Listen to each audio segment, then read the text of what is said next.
কবি জীবনানন্দ দাশ লিখিত উপন্যাস মাল্যবান পর্ব 18। মাল্যবানের ঘরের জিনিসপত্র ব্যবস্থা আবার আগের মতো দাঁত খিঁচিয়ে উঠল।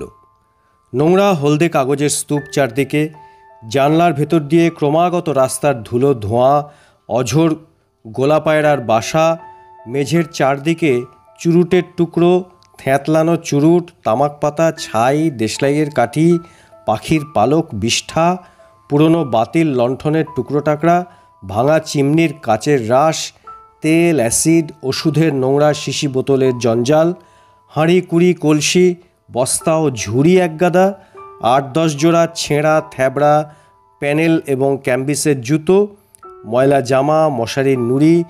আশ্চর্য, দৈব বলে কোনো শব্দ হচ্ছে না, কোনো কিছুকে নড়তেও দেখা যাচ্ছে না বটে, কিন্তু সমস্ত ঘরের ভেতর শুটকি বুড়ি, ডাইনি বুড়ি, থুপি বুড়িদের কান্নাকাটি, হামলা, বলাৎকার চলছে যেন দিনরাত।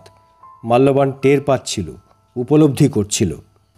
ফুলদানিটা সে ঘরের এক কোণে ফেলে রেখেছিল। উৎপলা যখন এই জিনিসটাকে পছন্দ করল না, তখন থেকেই এটার ভেতর কেমন একটা শ্রী ছাঁদের বাপান্ত গরমিল বেরিয়ে পড়েছে যেন। একরাশ হাঁড়িকুড়ির ভেতর ফুলদানিটাও কানা ভেঙে গড়িয়ে পড়ে রইল। এই ঘরের ভেতরেই একদিন একটা বেড়ালের ছানা আশ্রয় নিল। রাত্রে ঘুমিয়েছিল, ঘরের ভেতর মরা কান্না শুনে উঠতে হলো। উঠে বসল, বুঝতে পারল নিশ্চয়ই এই খোলা জানলার ভেতর দিয়ে বাচ্চাটাকে ছেড়ে দিয়ে গিয়েছে কেউ। মানুষ যে জিনিস নিজে সহ্য করতে পারে না, পরের ঘাড়ে চাপাতে তা এত লোভ, এমন কৌশল, ভাবছিল মাল্যবান। কিন্তু বাচ্চাটাকে নিয়ে করা যায় কি? যেরকমভাবে বেনো হাওয়ার মুখে হাঁ করে কাঁদছিল বাচ্চাটা, তাতে ওপরের ঘরের মানুষেরও ঘুম ভেঙে যেতে পারে। রাস্তার দিকের জানলা দিয়েই এটাকে আবার ছুঁড়ে ফেলে দিতে পারা যায়, তারপর জানলা পারা যায় বন্ধ করে দিতে। বেড়ালের ছানাটা তারপরে কি হবে সে কথা ভেবে মাথা ঘামিয়ে কি দরকার? পৃথিবীতে বেড়াল কুকুরের বাচ্চারা পথ কেটে নেয় কিংবা যায় মরে, মৃত যে তার তো রফা হয়েই গেল। গোলক ধাঁধাটা সামনের থেকে সরে গেছে। নির্দেশ চাই না, সহানুভূতি সমাশ্রয়ের দরকার নেই আর। সবচেয়ে শান্তি বেঁচে থাকার ব্যথা বৈভব নেই, কিন্তু তবুও সেরকম শান্তি বেড়াল ছানাটাকে পাইয়ে দিতে ভরসায় কুলিয়ে উঠল না মাল্যবানের। রাত দুপুর, কোথাও কোনো দুধ নেই, খাবার নেই, বাচ্চাটাকে কিছুই দেওয়ার উপায় নেই এখন। বিছানায় বসে বসে অনেকক্ষণের কান্না সহ্য করতে লাগলো মাল্যবান পর্বত যেন সহ্যাদ্রি হয়ে গেলে তবুও কান্না থামবে না, এমনই আনন্ত এর। একে একে অনেক কথা ভেবে যাচ্ছিল মাল্যবান। ভাবছিল এই বাচ্চাটার বাপ মার কথা, কেমন হাত পা ঝেড়ে জীবনকে ঝাড়ছে তারা। এই বাচ্চার ঝাড়টাকে জন্ম দেবার আগে কালো কিষ্টি রাতে আর জ্যোৎস্না রাতে পড়িতে পেয়েছিল সে ধাড়ি বেড়াল দুটোকে। কি না করেছিল তারা! কিন্তু আগামী ঋতুর ছানাগুলোকে জন্ম দেওয়ার আগে আবার তারা দুর্নিবারভাবে জোর মেলাবে এসে। কিন্তু এখন তারা গত ঋতুর সমস্ত বিগত ঋতুর কৃতকর্মের দায়িত্ব থেকে খালাস। জীবনকে তারা এরকম করে ফাঁকি দেয়, তবুও প্রশ্রয় পায় জীবনের কাছ থেকে নবনব ঋতু সমাগম হলেই। বারবার বারবার মানুষকে তো এরকম আচার ব্যবহারের জন্য ঢের গভীর শাস্তি দিত জীবন। থাক, তবু এর বাপ মাকে কোনো শাস্তি দিতে চায় না সে। মাল্যবানের ভাবনার মোড় ঘুরে গেল। পড়িতে পাওয়া মিথুনের কথা ভুলে গেল সে। মনে মনে বললে, প্রায়ই বলে, কথায় বলে কুকুর বিড়ালের জীবন বাস্তবিক, সেসব জীবের এমনি ঢের কষ্ট। হয়তো 2-4 মাস বয়স এই ছানাটির, মা নেই, ভাই বোন কিছু নেই, জবালার ছেলের পিতৃপরিচয় নেই বলে কোনো উদ্বেগও নেই বটে। মাল্যবান একটা চুরুট জ্বালিয়ে নিয়ে ভাবছিল, কিন্তু মরা কান্নায় তোলপাড় হয়ে উঠছিল। চুরুটে কয়েকটা টান দিয়ে ভাবছিল, এমন শীতের দুর্বার রাতে কোথাকার একটা মিকড়ে হারামজাদা জানলার ভেতর দিয়ে অন্ধকার খুপড়ির ভেতর এটাকে শটকালো। সে এক সময় ছিল বটে, মাল্যবান উপলব্ধি করল, যখন মানুষের শিশুর এরকম ব্যাপার হলে এতক্ষণে কত দিক দিয়ে হইচই পড়ে যেত। কিন্তু মানুষের পৃথিবী তো আজকাল পাগলাগারদ, সেখানে মানুষের শিশু আর বেড়ালের ছানার একই অবস্থা। মশা নেই ঘরে, ইঁদুর কামড়াতে পারে সেই ভয়ে মশারি টানিয়ে শুয়েছিল মাল্যবান। মশারিটা তুলে বালিশে ঠেস দিয়ে চুরুট মুখে বসে রইল সে। একটু পরেই উঠে গিয়ে বাতি জ্বালালো। মানুষের নড়াচড়ার শব্দে আলো দেখে ভয় পেয়ে বাচ্চাটা একটু থামল, কিন্তু মাল্যবান বিছানায় এসে বসতেই আবার সেই কান্না। সমস্ত ট্রাম, বাস, লরির নটখটি ঘড়ঘড়ির চেয়ে এ কান্না ঢের আলাদা জিনিস।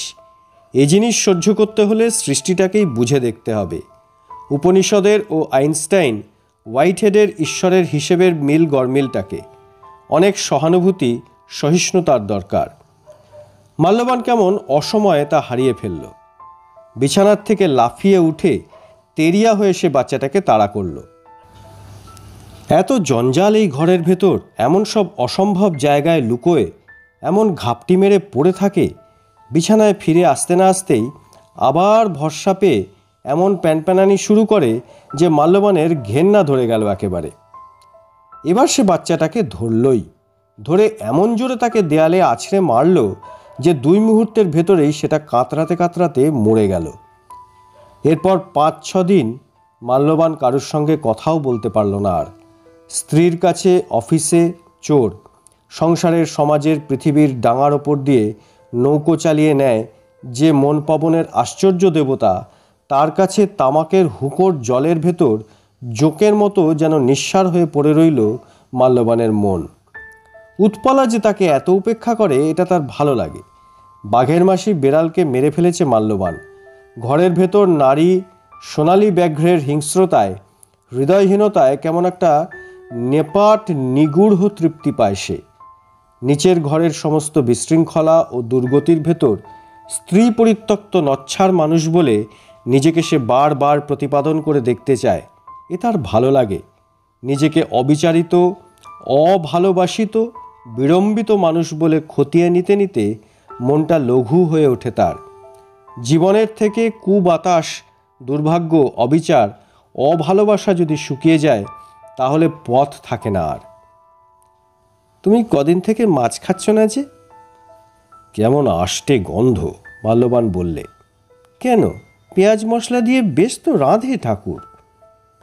ভালো করে ভাজে না, বলে দিল একটা কথা মাল্যবান। তুমি কি পুড়িয়ে খেতে চাও? না না। মাল্যবান আঙুল ছড়িয়ে হাত মুঠো করে, আঙুল ছড়িয়ে হাত আবার মুঠো করে বলল, বরফ দেওয়া মাছ কিনা কেমন কাঠের মতন, খেতে ইচ্ছা করে না। বরফ দেওয়া মাছ এ মোটেই নয়, বেশ তো জিনিস, টাটকা, পুকুরের, নিজে কিনে আনো, অথচ নিজে বুঝতে পারো না। মাল্যবান কোনো কথা বললে না। কই মাছ খেতে পারো, বেশ তো লাগে খেতে। কিন্তু মাল্যবান বিনে মাছেই চালাতে লাগলো। কোনো দিন দই খায়, কোনো দিন খায় না, ফেলা ছড়া করে খায়। বউয়ের ন্যাওটা নয় আর, খুব কম কথা বলে। কোনো নালিশ নেই, আপত্তি নেই, মাথার চুলে তেল নেই, দেরি নেই। অন্য অনেকে হলে মাল্যবানকে চেপেই ধরত। খুলে বলো তো, হচ্ছে কি সব? টেঁসে গেলে কোথায়? সাপটে না খাবে তো জাপটে ধরবো বলে তোলপাড় করে তুলত তাকে। কিন্তু উৎপলার চোখে কিছুই পড়ল না যেন। ভালোই হলো। মাল্যবানের রক্তের, মনের শান্ত সাত্ত্বিকতা নষ্ট করার জন্য কেউ হাত কচলালো না। সে যা চাচ্ছিল সেই পটনিশ্চয়তা বিনিঃশেষে দেওয়া হলো তাকে। বিষ দাঁত উপড়ে ফেলতে চায়, সাপুরের চুবড়িতে থাকতে চায়, থাকুক, কেউ বাধা দিতে গেল না, কোনো গোলমাল নেই। কিন্তু একটা বেড়াল ছানা খুন, মাল্যবানের মতো মানুষের জীবনেও এ ব্যাপারটার অখাদ্য অপরাধের তীক্ষ্ণতা দিন রাতের ঘষা খেতে খেতে নষ্ট হয়ে ক্ষয় পেয়ে গেল। সে তার আগের জীবন ফিরে পেল। বেড়াল ছানাটার কথা মাঝে মাঝে মনে হয় বটে, কিন্তু তার নিজের জীবনের আবেদন ঢের বেশি। মাছ, মাংস, ডিম, অফিস, খবরের কাগজ, টাকা কড়ির চিন্তা, বউয়ের এটা ওটা সেটা, 49টা বাতাস, গোলদিঘি, চুরুট, নানা রকম স্রোতের ভেতর হারিয়ে গেল সে। সাধারণ সাংসারিক মানুষ হয়ে উঠল আবার। এক একদিন খুব বেশি রাতে বিছানায় জেগে থেকে থেকে মাল্যবানের মনে হয় কাদা পাঁকের ভেতরে একটু শুয়োরের মতো সমস্ত দিন জীবনটা যেন তার ঘোঁত ঘোঁত করে বেড়ায়।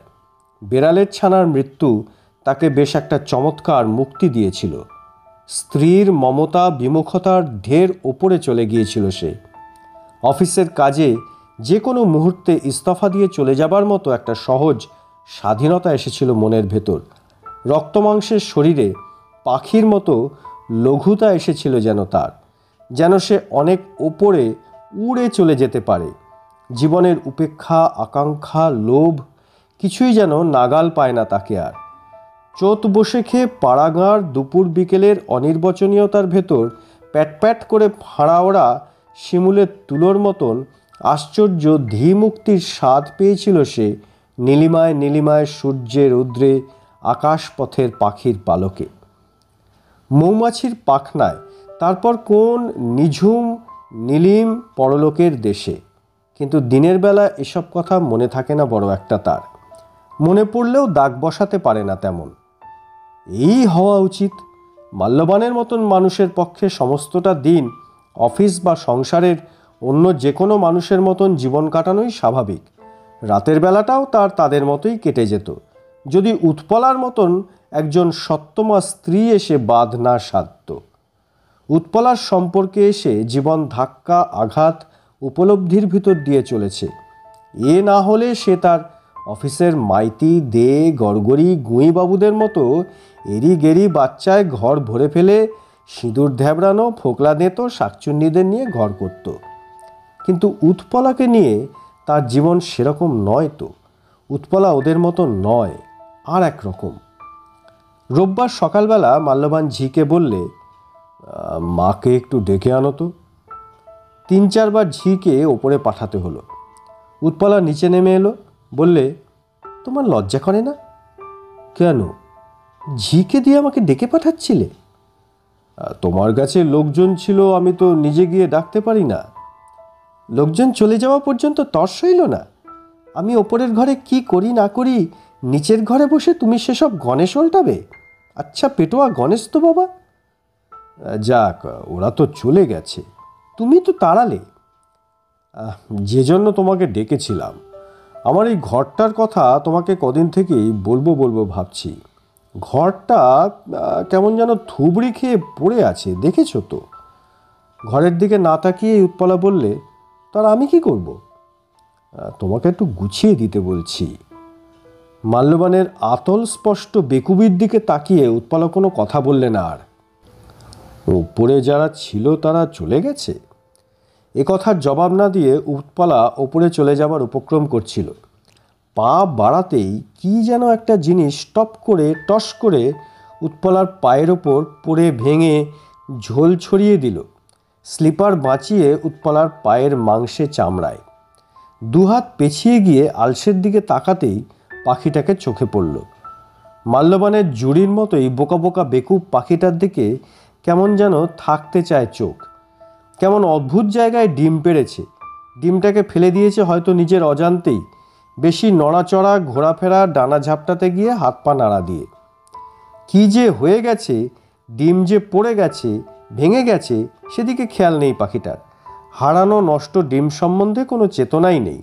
কেবলই ঘুরপাক খাচ্ছে আলসের ওপর, গলা ফুলিয়ে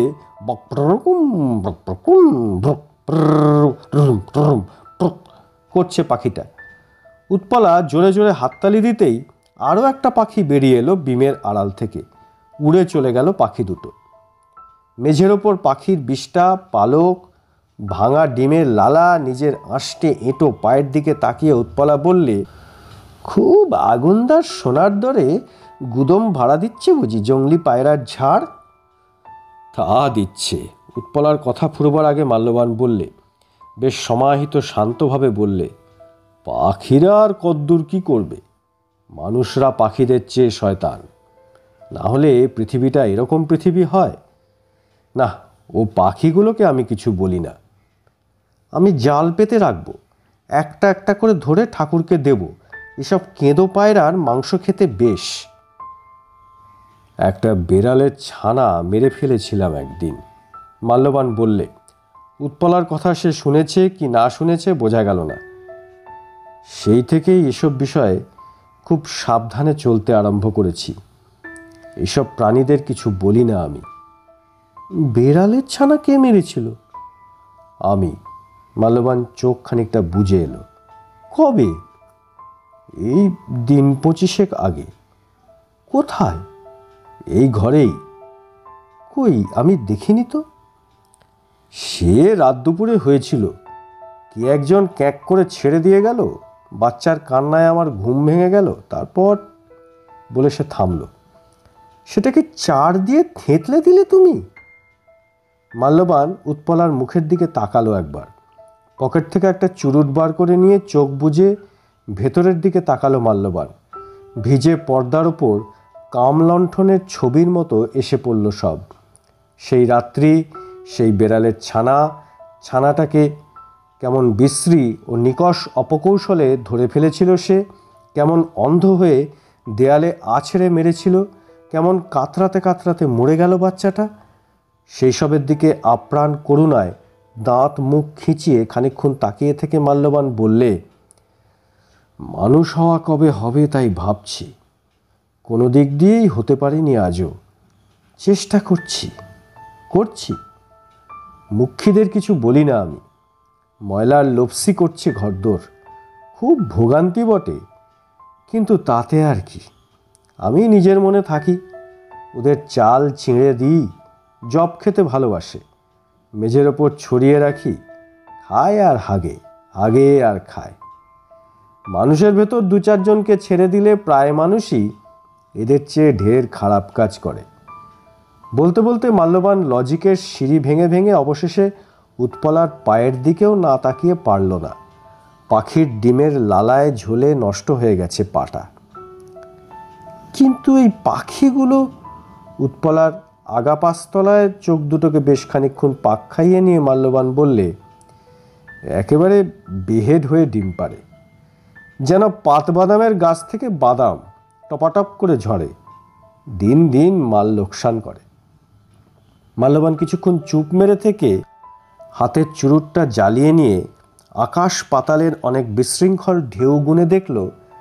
তাদের সাজিয়ে নিয়ে কোনো নির্দেশের মতো মুক্ত প্রবাল দেখল, যেন জ্বলে ওঠে জলের শিখরচূড়া হয়ে যেতে, এবং বেশ খানিকক্ষণ পরে সেই আলোটিকেই ব্যাখ্যা করে বললে, কিন্তু তাই বলে গুলতি ছুঁড়ে ওদের মারা উচিত কি?